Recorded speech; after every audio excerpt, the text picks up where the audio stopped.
Relationship advice. Updated. Manipulative girlfriend, 29 female, was pressuring me, 29 male, to adopt a baby. Background. My girlfriend, we'll call Megan, and I have been dating for the past 6 months. It's by far the happiest relationship either of us have ever had. Initially, I pushed back when she suggested moving in together, but we got a place together in February. I'm incredibly happy with the decision, and we're very grateful to have each other right now. The past several weeks at home have been an unexpected blessing for me. As a freelance graphic designer, I continue working remotely and also finally have time to work on a passion project I've been putting off for years, a large paper sculpture. Megan feels lost. She poured everything into her career and quickly advanced to head manager at an upscale resort. But the coronavirus has furloughed her, leaving her without a job for the first time since she was 14. She says every day feels painfully empty, and I feel guilty that this has been so hard for her and easy for me. On to the issue. A week ago, Megan said she had news she thought would excite me. She proposed that start trying to get pregnant. She feels now is the perfect time because everything is so monotonous, and a baby would be wonderful to look forward to. I was pretty shocked by this because kids have come up multiple times in our relationship, and we had always agreed that neither of us would ever want them. She says that her priorities have shifted, given everything that's going on.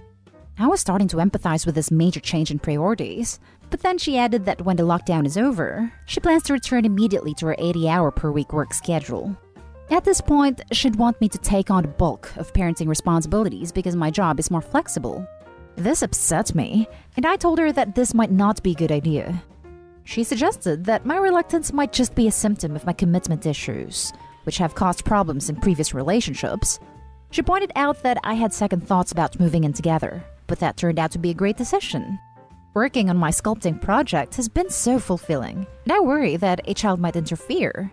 Megan says I need to consider her needs too. I'm sincerely trying, but I'm at a loss as to how we can balance both our needs. She would no doubt make an amazing mother because she's extremely dedicated to anything she sets her mind to. I want her to be happy, but I don't want to make a decision I might regret. Am I letting my fear of commitment hold me back? Now for the top advice before reading the first update. Does Megan know how to make a baby? Does she know they don't come out right away? Follow-up question. Does Megan know that after quarantine ends, there will still be a baby? Horrendous idea. You've been together 6 months. The idea is coming out of boredom and lack of direction, not an actual well-thought-out plan and care. Neither of you are ready for this. Most gyno offices are actively warning people against getting pregnant right now. There's so much unknown. Partners aren't allowed into sonogram appointments. Women are giving birth without their partner. Babies are being put in quarantine. Parents can see their babies after birth. Is this really what you want to face with your new girlfriend because she's feeling a bit lost? This is a rough time in all of us. Having a baby in reaction to that, especially in your scenario, is a monumentally terrible idea. I appreciate your thoughtful comment. The lack of medical support is something we have talked about and take seriously. How flipping seriously could you be taking it if you're entertaining the idea of having a child that you don't really want under those medical conditions just so your girlfriend will feel less bored? How is this even something you're considering at all in any way, shape, or form? I wouldn't say that your commitment issues are the problem. The emotional manipulation on her part is a huge red flag though. The lockdown could last a long time, but she could be back at work in a month or two. So what then? This is a seriously irrational decision and not one that should be decided in one day because she's bored. I don't want to make it seem like she's manipulative because she's a great partner and we communicate well. Not sure where you're located, but we're in the US, and projections are that the hospitality industry is going to take a long time to even start to recover. Now for the first update. A month ago, we found out it's a boy. My girlfriend was devastated because she's always imagined raising a strong and confident girl. I tried to comfort her by suggesting we try again after this pregnancy, but she didn't like the idea of getting pregnant again so soon. After a few days, she concluded that adoption would be a better solution. She says she's really happy about this decision because it guarantees us a girl, and it allows us to start the adoption process while she's still out of work. I'm excited to become a father, but 2 newborns feels overwhelming. That said, throughout our relationship, my fear of commitment has always created problems. I was reluctant at first to move in with Megan or to try for a baby, but she inspired me to face my fears, and she ended up being 100% right. I love her passion and enthusiasm, and I know that she's going to be an amazing mother because she can do anything she sets her mind to. How can I approach this adoption decision rationally instead of letting my fear of commitment cloud my judgment? I want to have a mature conversation with Megan that communicates my fears while prioritizing our family. I remember your last post. This is terrifying. Your girlfriend didn't help you overcome commitment fears. She manipulated you into moving in together after just 12 weeks of dating, manipulated you into thinking having a baby to break the monotony of quarantine was a good idea. It is a terrible idea. And is now trying to manipulate you into adopting because she doesn't want a boy. How do you not see how manipulative and crazy she is? She's bored in quarantine, so she thought having a baby was a good idea? She wants to put herself and a baby at risk by having to be in doctor's offices, the hospital, etc. She thinks 2 infants is a good idea? My dude, I'm very worried for you. This woman is totally irrational, and you don't see it. Dude's pretty stupid and careless if he already creates a baby with someone he only lived together for 3 months. It's my understanding that newborn babies are the most sought-after age group and in high demand. You two are not married. You've only been together a year. This is your first baby. I don't think a reputable adoption agency would even entertain your application. Especially for the reason, could you imagine? Social worker. Okay, I see you two are expecting a baby already. What brought you to adoption as well? Did you want twins or something? Them. Well, the problem is she's growing a boy, and well, gee, we just really wanted a girl. WTF? Okay, they probably won't allow Get to adopt while pregnant. This is probably hormones talking. How sad for your son that she's barely interested and really wants to replace him. But like I said, it's probably fear and hormones talking. When she sees her son, hopefully her whole view of the world will change and be beautiful. Also, maybe have a counselor lined up and ready to go. I'm worried about postpartum depression hitting since she has this preconceived notion of what she wants. Actual life may hit pretty hard. Edit. I read your previous post. This girl sounds incredibly manipulative. Oh lord. Reading his last post knowing that she actually convinced him to get her pregnant is so eerie. Now for the final update. My girlfriend Megan had her heart set on adopting a baby girl, and I was trying to be considerate of her needs. I somehow saw a strong future with her despite all the crap I now recognize as manipulation. Last week, she told me that she decided on a name for the baby, Jessica. And all of a sudden, it hit me. Yes, she used the word decided. She never even considered that I should have any say whatsoever. I thought back to all the comments in my previous post telling me that Megan was manipulating me, steamrolling me, and gaslighting me whenever I needed my voice to be heard. Once I saw it, I couldn't unsee it. 2 days after the baby name decision, I told Megan I was leaving and moved back home with my parents several hours away. Megan won't stop sending me angry, manipulative voicemails and texts. After the first few messages where I clearly stated my boundaries, I've chosen not to respond. It's just so toxic. An enormous weight has been lifted from me. I can finally focus on myself, and that's been so good for me. It was hard for me to hear RA's advice in my last post, but I can now say that I sincerely appreciate it. Now for closing comments. Good job, but she's still having your actual kid, and that means you are not done with her crap. Her being a psycho as she is, I doubt it's his kid. She sounds like the type who decided on someone to strap down for cash. Then she decided someone else would be better to give her a child. Despite all her faults, Megan is very hardworking and has made a successful career for herself, so I don't think it's money. If she was going for a rich guy, I don't think she would have picked me. Also, we've been quarantining rigorously since March, so it's basically impossible that she cheated. I work from home and she's out of work, so we've been in the same house pretty much 24/7. I think you're correct here that it wasn't about money. It was just about having someone around to fulfill whatever her wishes and desires were. Live-in partner after 3 months? Done. Try for a baby out of boredom after 6 months? Done. I'm really proud of you for stopping this before getting into an adoption together and taking yourself home. All of us here support you. But like everyone is saying, you cannot use being overwhelmed as an excuse not to lawyer up right now. It's like getting into a car accident and going, I'm in too much pain to deal with calling an ambulance and getting to a hospital. All that does is make things harder and more overwhelming later on. Ask your parents to sit down and do it with you if they're willing. But do not wait on this, friend. Good luck. Bro, what are you doing? I remember your last post, and man, you need to work on not being a pushover.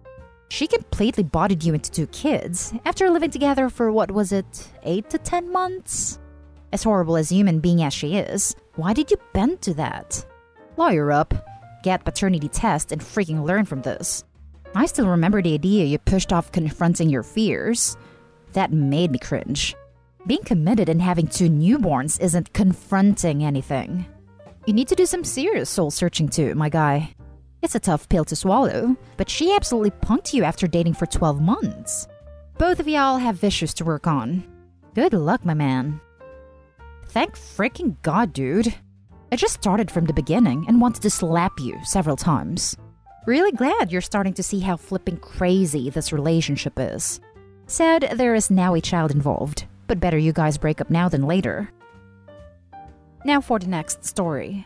I, 35 male, deeply regret manipulating my wife, female 34, into having children.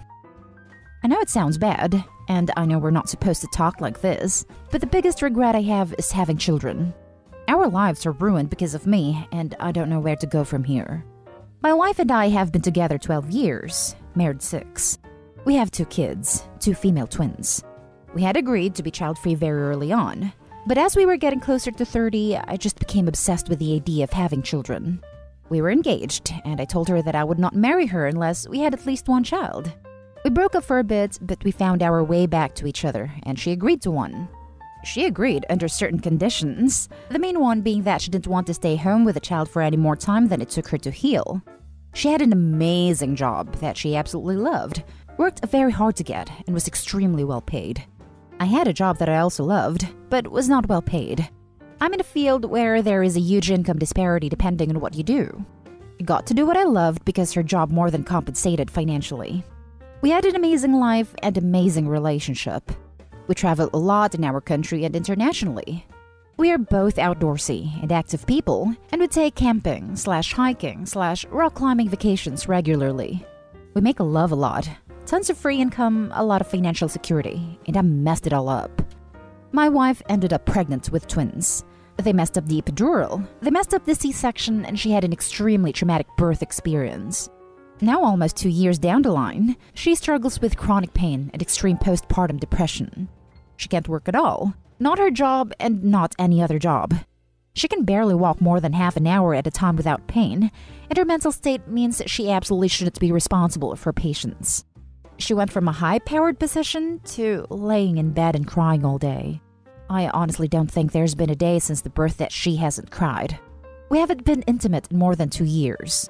My mom moved in with us to help raise the kids, and she's old school and doesn't believe in mental health. She's not the nicest to my wife, and they're alone all day. There is no one else we can ask, and we can't afford other help. She's in therapy. She's on medication. We've seen all the doctors we can see. I went from low-stress job I loved to a higher-paying one I hate. I work 12-plus hours days and even weekends sometimes, and we are still struggling. I miss my old life so much. I miss my work and my friends, and above all, I so desperately miss my wife. Our children are being raised by my mom primarily. I spend as much time as I can with them, but I barely know them. I don't know what I was looking for when I wanted kids, but it certainly wasn't this. I don't blame them for anything, but I have a hard time bonding with them. My wife spends most of her time in our room and interacts with them when I'm there or during therapy. I don't think we're doing a good job with them. They're well cared for by my mom, well fed, happy and safe, but I don't think we are as involved as parents should be. I'm struggling and seeing a way out. Therapy is helping, but the progress is so slow. I don't really know what more to do right now. I feel so much hatred for myself. We had such a good life. It all went down the drain. And in the end, my wife is ruined physically and mentally for something she didn't even want in the first place. I'm not sure what advice I'm asking for. I'm not sure what else there is to do here. But if anyone has anything to offer, even nice words, it would be appreciated. All our friends distance themselves, and we literally have no one but each other. Now for the top advice. She's old school and doesn't believe in mental health. She's not the nicest to my wife, and they're alone all day. There is no one else we can ask, and we can't afford other help. She's in therapy, she's on medication. We've seen all the doctors we can see. Figure out a way for your wife to get different support. Example, an au pair, a mother's help. Any support is better than a toxic mother-in-law who doesn't believe in mental health and puts your wife down. Therapy is helping, but the progress is so slow. Joining a support group might help too. You aren't alone. There are quite a number of people who regret having kids. Your mother is likely part of the reason your wife is having a hard time recovering. How can your wife possibly recover if she has someone around all the time who is A, raising her kids, presumably making her feel inadequate as a mom, and B, someone who presumably makes her feel even more like that by invalidating her feelings and experiences? You say you have no other options, but you have to try to find one. Get your mom out of the house ASAP. I'm struggling and seeing a way out. There is your issue right there. You were looking for a way out when there isn't one. You struggle through this, not look to run away. Keep doing what you are doing with the therapy and keep working towards being better parents. Ditch your mom and figure out something else if she can't be supportive. It's extreme, but maybe there is a way out through giving a family member temporary guardianship or even adopting them out.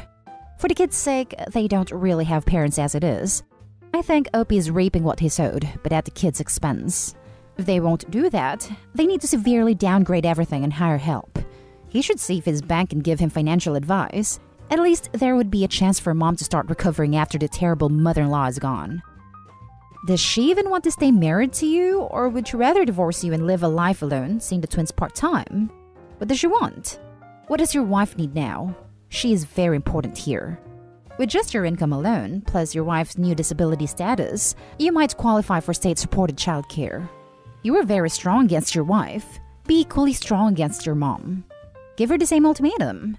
Talk to her firmly and tell her that you won't be her son, and she will have no grandkids if she cannot treat your wife kindly. Does your mom know what you have costed her daughter-in-law? Your wife cannot possibly heal with your mom there. Agree 100% with this comment. The wife's wishes need to come first, and if she wants a divorce, that needs to happen. And that's the end of this video, folks. As always, leave a comment and hit like and subscribe. And if you want more of this content, turn your notification on to get updated on the latest videos. And I'll catch you in the next one. Stay safe.